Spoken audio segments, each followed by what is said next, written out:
Guardians, what's going on, guys? Your boy Sly here, and as most of you know, the reveal stream was launched today. It was called Cosmodrome Winter Tour, and while short, it definitely showed us the direction that Destiny is heading towards with the launch of Rise of Iron.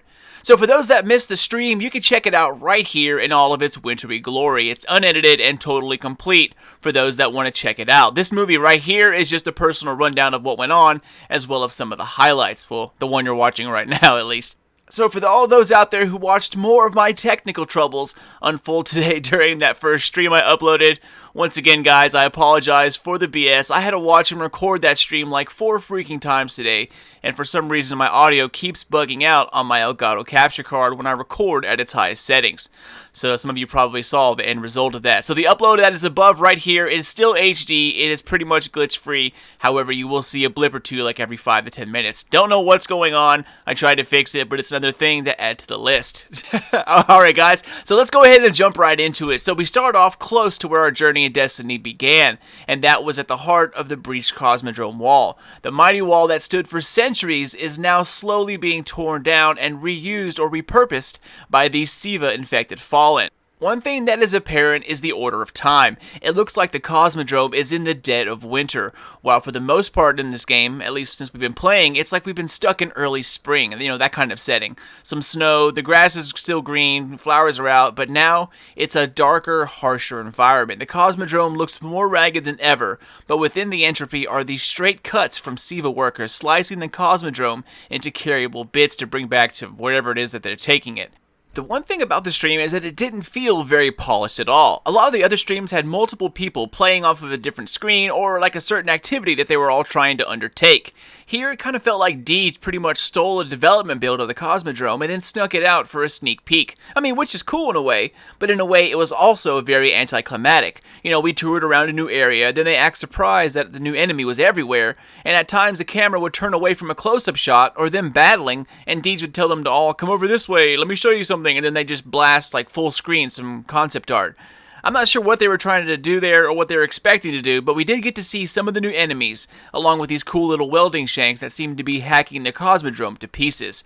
Alright guys, so next up you can see some still shots of some of the other enemies, and they all look pretty amazing guys. Like this red infected electric look they're sporting gives a creepy vibe that this really is some kind of technological plague, and that it's like super contagious. They do a good job at showing this off in the world art and in the small area that we got to see. One of the cool things and something that I've been wanting to see is the new use of spaces. Back in like the Sparrow wall glitching days of Destiny, you know, back in the vanilla days, I probably explored 80% of all the walls in Destiny, and I have to say y'all that there is so much space hidden and unused in Destiny that it is astounding. Ever since those days, I've always wanted to see new pathways open up in a pre-existing area, or maybe even like secret areas that open up that are when triggered during a certain event. Something like along those lines. Well, I don't know if that's actually coming or not. We did get to see a few new spaces and areas that extended past the borders of what we used to know as the Cosmodrome. For example, here's something that they were about to run into, but again had to double back and check to see if there were spoilers hidden inside. So of course there was, and they had to back out and leave this area. Again, kind of showing that they really just threw this together. But you can see the spaces I was talking about. This large area hidden behind the wall. It's now cut out, and you can totally go inside. This is one of the spaces, and the other one is right here. If you remember this space, it's actually like a courtyard on the way to Sepix Prime. There used to be windows of some sort right here, and the courtyard was in the middle. Inaccessible then, but now it's a totally explorable area that meets up with the original hallway on the other side.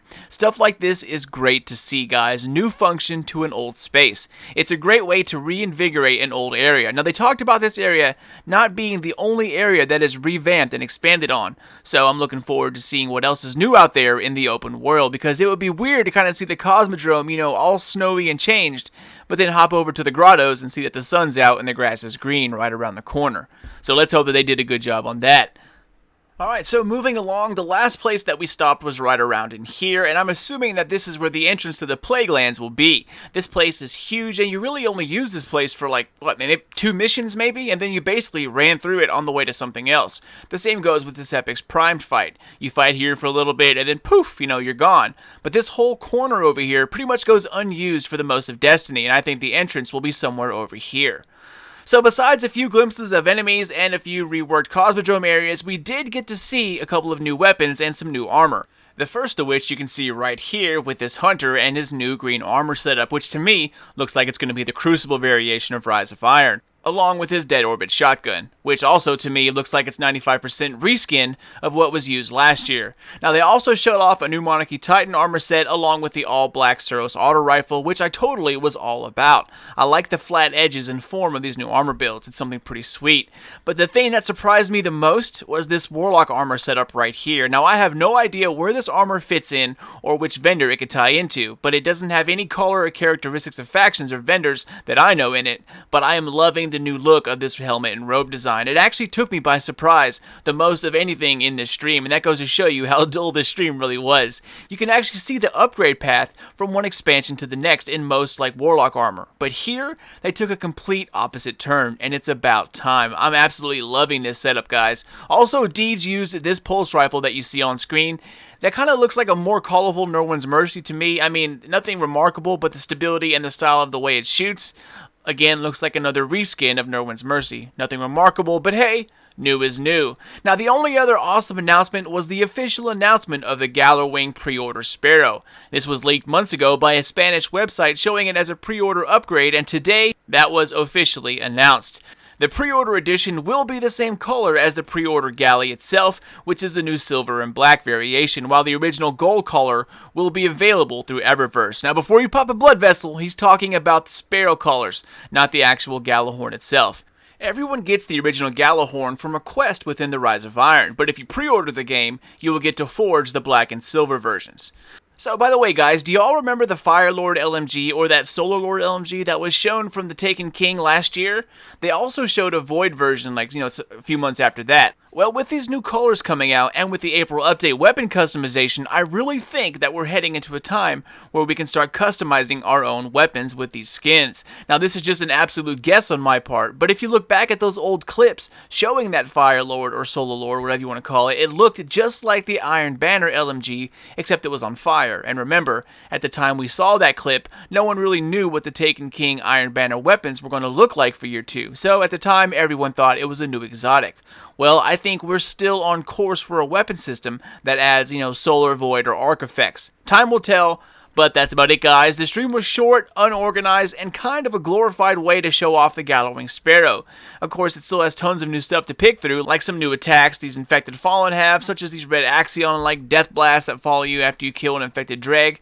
And I also wonder about this red Siva element. Will this be a new form of energy we can use, or maybe even like a new burn in a Nightfall? Time will ultimately tell, but I gotta be honest, guys, I walked away a little disappointed by this reveal, especially when I heard this.